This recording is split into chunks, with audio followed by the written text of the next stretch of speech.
Action to action, direct action. বল্লার চাকের মধ্যে ঢিল মারবা আর বল্লার কামড় খেবে না, এটা কি মানা যায়? আমি বিশ্বাস করি ডক্টর ইউনূসের এমন অ্যাকশন বা এমন সিদ্ধান্তে সারা বাংলাদেশের দল মত নির্বিশেষে সবাই এই খবরটাতে খুশি হবেন। এই সুফলটা পুরো জাতি উপভোগ করবে। আলহামদুলিল্লাহ, আজকে আমরা হ্যাট্রিক করছি। তো আপনাদের জন্য একটা সুসংবাদ দেই, অনেক দুঃসংবাদের ভিতরে এই ইউনূস সরকারের অনেক দুঃসংবাদ, অনেক ভালো মন্দ, অনেক ক্যাচাল, অনেক ভেজাল, অনেক দুর্নীতি, অনেক বদমাইশি, অনেক চুরি, অনেক আকাম কুকাম, বুঝছেন? এত সব ভিড়ে একটা গুড নিউজ আপনাদের জন্য দেয়, সেটা হলো যে ইউনূস সাহেব অন্তত মাননীয় প্রধান উপদেষ্টা প্রফেসর ডক্টর মোহাম্মদ ইউনূস এক কথা বললে পুরো বিশ্বকে তাক লাগিয়ে দিচ্ছে। প্রফেসর ইউনূস ধীরে ধীরে আবার সঠিক লাইনে আসছেন। এটা বাংলাদেশের জন্য সত্যিকার অর্থেই অনন্য অর্জন। সম্প্রতি যুক্তরাজ্য এবং যুক্তরাষ্ট্রের পক্ষ থেকে ভারতের রাজধানীতে অবস্থিত শেখ হাসিনার সঙ্গে যোগাযোগ করা হয় এবং প্রস্তাব দেওয়া হয়, কিন্তু সেই প্রস্তাবে শেখ হাসিনা রাজি হননি। তার সামনে দুটো প্রস্তাব। প্রথম প্রস্তাবে বলা হয়েছে, বাংলাদেশের দুই কসাইয়ের ফোনালাপ গতকাল প্রকাশ করেছে, আর এই ফোনালাপ নিয়ে সবার মুখে আলোচনা। এই হলো বাংলাদেশের দুই কসাইকে উলঙ্গ করে দিলেন বর্তমান চৌকস অ্যাডভোকেট তাজুল ইসলাম। ইউনূস যে কার্যক্রমে অংশগ্রহণ করছেন এক কথা বললে পুরো বিশ্বকে তাক লাগিয়ে দিচ্ছে এবং বাংলাদেশের রাজনীতি এবং নির্বাচন নিয়ে প্রফেসর ইউনূস ধীরে ধীরে আবার সঠিক লাইনে আসছেন। এই আলোচনা যাওয়ার আগে এই ভূমিকাটা একটু আপনাদেরকে দিয়ে নিই দর্শক। প্রফেসর ইউনূস জনগণের সমর্থন নিয়ে ক্ষমতায় এসেছেন। দলমত নির্বিশেষে সবাই একটা গণঅভ্যুত্থানের পর তাকে ওয়েলকাম করেছিল, তাকে বসিয়েছিল, সুন্দরভাবে চালাচ্ছিলেন। মানুষ ইমপ্রেসড ছিল। সবাই বলেছিল যে স্যার আপনাকে 5 বছর চাই। বিদেশে গেলেও স্লোগান উঠতো, স্যার 5 বছর চাই। একটা অভূতপূর্ব জনপ্রিয়তা ছিল প্রফেসর ইউনূসের। এমনকি ইউনূসের বিরুদ্ধে ষড়যন্ত্র ছিল, ভারত ইউনূসের বিরুদ্ধে ষড়যন্ত্র করতো। হাসিনার একটা আর্জি, আর যে আসুক ক্ষমতায় ভাই ইউনূসকে সরাও, ইউনূস বাদে যে আসুক, এমনকি জামাত আসলেও এতটা আপত্তি নাই যতটা প্রফেসর ইউনূস ক্ষমতায় থাকলে আপত্তি। ভারতের ক্ষেত্রে সেম, জামাতকে তো ধমক টমক দিয়ে কিছু কাজ করানো যাবে, কিন্তু ইউনূসের সাথে তো পারা যায় না। তার কার্যক্রমে আমরা নতুন গতি আমরা দেখতে পাচ্ছি। তার অংশ হিসেবে নিউ ইয়র্কে প্রফেসর ইউনূস ফিরে একটা উৎসাহ উদ্দীপনা, তার যে কার্যক্রমগুলো সেগুলো ইমপ্রেসিভ। দর্শক, নিউ ইয়র্কে বিশ্ব নেতারা এসেছেন, অনেক দেশের প্রেসিডেন্ট, প্রধানমন্ত্রী, পররাষ্ট্রমন্ত্রী, বিভিন্ন বড় বড় শহরের মেয়র এসেছেন, অনেক দেশের রাজা রানী এসেছেন। যেটা মনে হয়েছে টোটাল নিউ ইয়র্কের জাতিসংঘের সাধারণ পরিষদ অধিবেশন ঘিরে যে কার্যক্রম সব কিছুর উপর একটু নজর রাখার চেষ্টা করছি আমরা। মনে হচ্ছে যে সবাইকে ছাপিয়ে প্রফেসর ইউনূস সবার উপরে চলে যাচ্ছেন। প্রফেসর ইউনূস যে ব্যস্ত সময় পার করছেন, সাধারণ পরিষদের উদ্বোধনী অনুষ্ঠানে বক্তব্য দিয়েছেন, সেখানে বাংলাদেশের নির্বাচন নিয়ে কথা। আবার সাইডলাইন ইভেন্টগুলোতে সবচেয়ে বেশি ব্যস্ত সময় পার করছেন প্রফেসর ইউনূস। ডোনাল্ড ট্রাম্পের বৈঠকে অংশগ্রহণ করছেন, অস্ট্রেলিয়ার প্রধানমন্ত্রী, অমুক দেশের পররাষ্ট্রমন্ত্রী, প্যারিসের মেয়র, IMF, বিশ্ব ব্যাংক, মানে সারা পৃথিবীর সাথে এনগেজ হচ্ছেন। প্রফেসর ইউনূস এই স্বল্প সময়কে গুরুত্বের সাথে কাজে লাগাচ্ছেন। সামাজিক ব্যবসা নিয়ে আলোচনা হচ্ছে। পৃথিবীর বিভিন্ন দেশের প্রধানমন্ত্রী, পররাষ্ট্রমন্ত্রী, রানী, বিভিন্ন সংস্থার প্রধান, তারা প্রফেসর ইউনূসের সাজেশন নিচ্ছেন, তার সোশ্যাল বিজনেস নিয়ে শুনতে চাচ্ছেন, স্যার এটা কি, এটা কিভাবে কি করা যায়, এবং জিরো কার্বন থিওরি বা কার্বন নিঃসরণ কিভাবে কমিয়ে ডেভেলপমেন্ট করা যায়, প্যারিস অলিম্পিক থেকে শুরু করে নানান বিষয় তার কাছ থেকে সাজেশন নেওয়া হচ্ছে। এগুলো ইমপ্রেসিভ। বিশ্ব নেতাদের মধ্যে ওখানে যারা আছেন তাদের মধ্যে প্রফেসর ইউনূস আসলে ওয়ান অফ দেম এবং সামওয়ান স্পেশাল। এটা প্রমাণিত হচ্ছে। তাকে ঘিরে বিভিন্ন আয়োজন, তার ব্যস্ততা, গভীর রাতে ঘুমাতে যান, শুধু মিটিং আর মিটিং। এটা বাংলাদেশের জন্য সত্যিকার অর্থেই অনন্য অর্জন। এবং এভাবে যদি এবং প্রত্যেকটা বৈঠক যেখানেই যাদের সাথে বাংলাদেশের নির্বাচন নিয়ে বিষয়ে আলোচনা করার কথা না, কিন্তু তাদের সাথে বাংলাদেশের আসন্ন নির্বাচন নিয়ে আলোচনা করেন।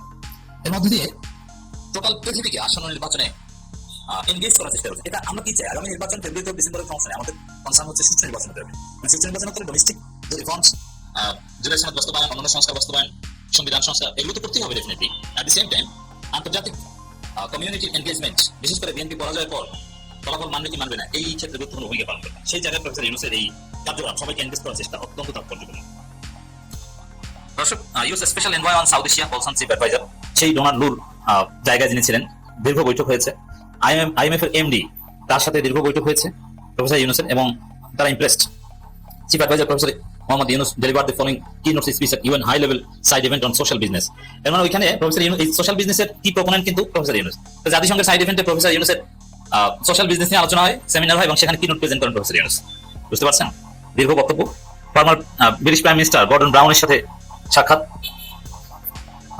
ইনঅগ্রাল সেশনে বক্তব্য দিয়েছেন, WTO সাপোর্ট চেয়েছেন, তাদের প্রতিনিধির সাথে বৈঠক করেছেন, ওয়ার্ল্ড সিনিয়র লিডারদের সাথে ডিনার করছেন, গ্লোবাল এডুকেশন ডিনারে অংশগ্রহণ করেছেন, সেখানে গুরুত্বপূর্ণ কথা বলছেন।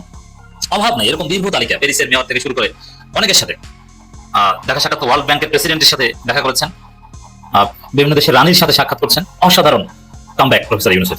সম্প্রতি যুক্তরাজ্য এবং যুক্তরাষ্ট্রের পক্ষ থেকে ভারতের রাজধানীতে অবস্থিত শেখ হাসিনার সঙ্গে যোগাযোগ করা হয় এবং প্রস্তাব দেওয়া হয়, কিন্তু সেই প্রস্তাবে শেখ হাসিনা রাজি হননি। আপনারা তো চিনেন হাসিনার চরিত্র। তো কি প্রস্তাব দিয়েছিলেন সেটা নিয়ে একটু কথা বলি। আমি পড়েই শোনাই। মানব জমিন হেডলাইন করেছে যে হাসিনার ফেরা এবং আওয়ামী লীগের ভবিষ্যৎ। কোনো প্রস্তাবে সাই দিচ্ছেন না ভারতে অবস্থানরত বাংলাদেশের ক্ষমতাচ্যুত প্রধানমন্ত্রী শেখ হাসিনা। তার সামনে দুটো প্রস্তাব। প্রথম প্রস্তাবে বলা হয়েছে যে আপনাকে নিয়ে পুনরায় আওয়ামী লীগকে সংগঠিত করা সম্ভব নয়, কারণ বাংলার মানুষ আপনার বিপক্ষে চলে গিয়েছে। গণহত্যা চালানোর দায় আপনি অস্বীকার করতে পারবেন না। আপনার বিরুদ্ধে ট্রাইব্যুনালে মামলা চলছে, যা অতি দ্রুততম সময়ের মধ্যে ফয়সালা হয়ে যাবে। যে মামলায় আপনাকে প্রধান আসামি করা হয়েছে তার যেই দালিলিক প্রমাণ, যেই কল রেকর্ড, যেই ভিডিও ফুটেজ, যেই সাক্ষী প্রমাণ এবং এগুলোতে আপনি নির্ঘাত দণ্ডপ্রাপ্ত হয়ে যাবেন। এবং এই অবস্থায় আপনার দেশে ফেরা খুবই কঠিন। যদি কোনো নিরাপদ কিছু না ঘটে তাহলে এই অবস্থার পরিবর্তন হওয়া সম্ভব না। দ্বিতীয় প্রস্তাবটি বিবেচনা করে দেখতে পারেন। সেই প্রস্তাবটি হচ্ছে অন্য কাউকে দায়িত্ব দিয়ে দিতে পারেন। তাতে করে আওয়ামী লীগের ঘুরে দাঁড়ানো সহজ হবে, যেমনটা হয়েছিল 1975-এ। আমেরিকান লিডারের প্রস্তাবে শেখ হাসিনা সম্মত নন। তিনি এখনো নিজেকে প্রধানমন্ত্রী মনে করেন এবং লড়াই করে পুনরায় ক্ষমতায় আসতে পারবেন এই পরামর্শ হাসিনাকে দিচ্ছেন কেউ। যদিও বিদেশে অবস্থানরত আওয়ামী লীগের বেশিরভাগ লোকই নতুন করে দলকে সংগঠিত করার পক্ষে মত দিচ্ছেন, কারণ এই ঝটিকা মিছিল করে আর কয়দিন। নাম প্রকাশ না করা সত্ত্বে আমেরিকা অবস্থানরত একজন নেতা বলেন যে বাস্তবতা না মানলে দলের দশা হবে মুসলিম লীগের মতো। মুসলিম লীগ নামে একটা দল ছিল, খুব জনপ্রিয় ছিল, কিন্তু এই আমলে অনেকে এটা জানেন না। এখন এই আমলের অবস্থা মুসলিম লীগের মতো হবে। এবং পাকিস্তান করতে এই মুসলিম লীগের কিন্তু ভূমিকা ছিল। 1971 সনে বাংলাদেশের বিরোধিতার কারণে এই মুসলিম লীগ একদম বিলীন হয়ে গিয়েছে। এবং বাংলাদেশ প্রতিষ্ঠায় মুখ্য ভূমিকা রেখেছিল আওয়ামী লীগ এবং বঙ্গবন্ধু শেখ মুজিবুর রহমান। একাধিক কূটনীতিক সোর্স জানিয়েছে যে অন্তর্ভুক্তিমূলক নির্বাচন আয়োজন করতে হলে আওয়ামী লীগের অংশগ্রহণ অনেকটাই জরুরি। মানে আওয়ামী লীগ ছাড়া নির্বাচন কেমন হয়, এটা কূটনীতিকরা বলতেছেন আর কি। কারণ তাদেরও তো ভোট দেওয়ার অধিকার রয়েছে। তাছাড়া ভবিষ্যৎকে সামনে রেখে অন্তর্ভুক্তিমূলক নির্বাচনের বিকল্প নাই। কিন্তু আওয়ামী লীগ কার্যক্রম এখন নিষিদ্ধ। এখন যদি এই সরকার আবার আওয়ামী লীগকে এই নির্বাচন করার জন্য মানে তাদের যে কার্যক্রম স্থগিতাদেশ প্রত্যাহার করে নেয়, তাহলে দেশে আর একটা অরাজক পরিস্থিতি সৃষ্টি হবে। এটা আবার ছাত্র জনতা মানবে না, তারা পুরো রাস্তায় নামবে। সুতরাং বিষয়টি কঠিন। এই জন্য কূটনীতিকদের কথা হচ্ছে যে আপনি শেখ হাসিনা পদত্যাগ করেন বা অন্য যারা যারা থেকে বহিষ্কার করেন, দণ্ডপ্রাপ্ত বা অভিযুক্ত, তারপর নতুন করে দলটা গঠিত হোক, আপনি ভারতেই থাকেন। তখন আমরা প্রস্তাব দিব ইউনুসকে যে আপনি এই আওয়ামী লীগের পদ থেকে স্থগিতাদেশ প্রত্যাহার করে নিন। কিন্তু আসলে সম্ভব না, তাই না? তো এই কারণে কূটনীতিকরা বলেছেন শেখ হাসিনাকে বিকল্প প্রস্তাব নিয়ে ভাবা উচিত। কারণ বাংলাদেশের স্থিতি সরকার করতে হলে সব দলের অংশগ্রহণ আবশ্যক, কিন্তু এটা হাসিনা মেনে নেননি। ওদিকে রাজনৈতিক পর্যবেক্ষকরা বলছেন যে শেখ হাসিনা একটি ছায়ার সঙ্গে লড়াই করে চলেছেন। শেখ হাসিনা মনে করেন যে আর কয় মাস পরে ডক্টর ইউনুস চলে গেলে তার ফেরাটা খুবই সহজ হয়ে যাবে। কারণ ঢাকায় বলা বলি আছে, হাওয়া একটা কথা বেশি। একটা রাজনৈতিক দল তলে তলে আওয়ামী লীগের সঙ্গে যোগাযোগ রাখছে। সেটা কে স্পষ্ট করেনি, বিএনপি নাকি জামাত। এবং হাসিনা মনে করতেছে যে একটা রাজনৈতিক দল তলে তলে তাদের সঙ্গে যোগাযোগ রাখতেছে এবং তারা যদি ক্ষমতায় আসে তাহলে আস্তে আস্তে তাদের সব দুর্নীতি মুক্তি পেয়ে যাবে এবং শেখ হাসিনাও দেশে আসতে পারবেন। যে সরকারি ক্ষমতায় আসুক, বিএনপি জামাত বাজি হোক, হাসিনাকে ফেরানোর বা আওয়ামী লীগকে পুনরায় রাজনীতি পুনর্বাসনের জন্য চেষ্টা করা হলে জনগণ তার কঠোর দমন করবে বলে আমার মতামত এখন পর্যন্ত। তবে এখন পর্যন্ত এটাই সংবাদ যে আমেরিকা এবং ইংল্যান্ডের প্রস্তাবে হাসিনা সায় দেয়নি। হাসিনা তার সভাপতির পদ ছাড়বেন না। হাসিনা ভারত থেকে জটিকা মিছিল আন্দোলনের মাধ্যমে তিনি আবার পুরো বাংলাদেশ দখল করে একটা গণঅভ্যুত্থানের মাধ্যমে আবার তিনি প্রধানমন্ত্রীর স্বপ্ন দেখেন। সাম্প্রতিক এক প্রতিবেদনে তারা জামাত ইসলাম সম্পর্কে কিছু তথ্য দিয়েছে যা অনেককে নড়ে চড়ে বসতে সাহায্য করবে বা বাধ্য করবে। আচ্ছা, তো তারা এই সময় কথা বলছে, পূর্বের হাওয়া পর্ব 3, ইসলামী জোট করে জয়ী হতে কি পারবে জামায়াত, এই শিরোনামে তারা একটি প্রতিবেদন প্রকাশ করেছে। আর সেই প্রতিবেদনে কিছু তথ্য দিয়েছে যেগুলো আসলে চিন্তার খোরাক যোগাবে অনেকের জন্যই। তারা কথা বলেছেন বাংলাদেশে কাজ করে গিয়েছেন কূটনীতিক হিসাবে, এমন একজনের সঙ্গে এই সময় কথা বলেছে। আর সেই কূটনীতিকের জবানিতে আমরা সেই তথ্যগুলো পাচ্ছি। সেই কূটনীতিককে জিজ্ঞেস করা হয়েছিল বাংলাদেশে জামাত ইসলাম কি তারা যুক্তরাষ্ট্র ক্ষমতায় দেখতে চায় কেন, বা দেখতে চায় কিনা, এরকম প্রশ্ন তাকে করা হয়েছিল।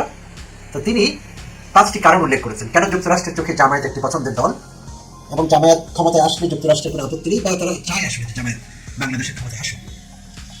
তো সেই কূটনীতিক নিজের পরিচয় গোপন রেখে কথা বলেছেন, কারণ দায়িত্ব নিতে চান সেভাবে। 5টি কারণ উল্লেখ করেছেন। সেই 5টি কারণ আমরা একটু জেনে নিব কি কি ছিল সেই কারণগুলো।